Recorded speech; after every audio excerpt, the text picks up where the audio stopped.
है इन दो बड़े नेताओं का आज जन्मदिन है और उस जन्मदिन पर आज फिर वैसे ही हालात में हम यहाँ आंदोलन करने के लिए बैठे, क्योंकि जो 3 कानून बने हैं वो बिल्कुल किसानों को उसी हालत में पहुंचा देंगे जो 1947 में जो हालत किसानों की पहली है। थोड़ा सा अगर वक्त मुझे दे तो मैं आपको समझाऊं। असल में मैं ज़्यादा डिटेल में नहीं जाऊंगा। ये जो 3 कानून हैं, बल्कि कानून 2 है। एक तो पिछला कानून था जिसका अमेंडमेंट किया गया है, जिसमें सुधार किया गया है।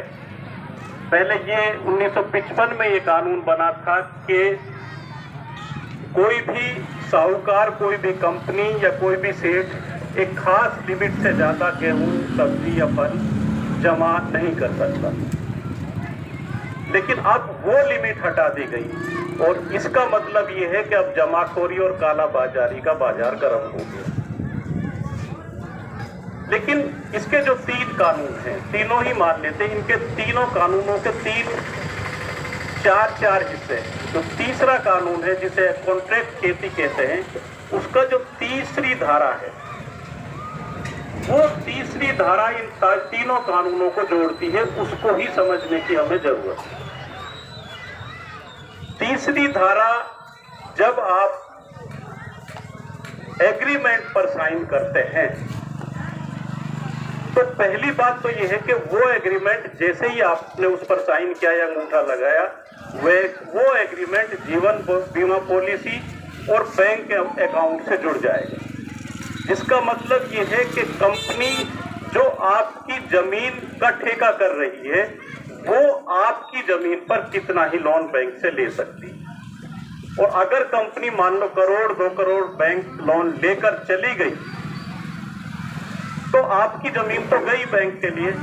इसलिए जो लोग ये कहते हैं कि किसानों की जमीन नहीं जाएगी, यहां वो लोग झूठे हो जाते हैं।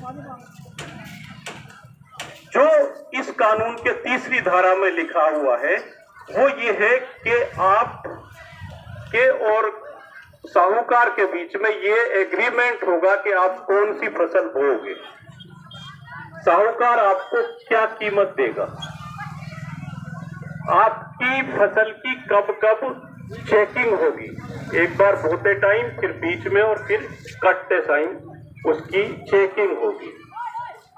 आपने जो एग्रीमेंट किया है उस एग्रीमेंट के अनुसार आज तो आप अपने खेत से 10 किलो गन्ने लेकर रिश्तेदारी में भी भेज देते हो, आप अपनी मक्का में से भुट्टे तोड़ के बच्चों को भी खिलाते हो और रिश्तेदारों में भेज देते हो।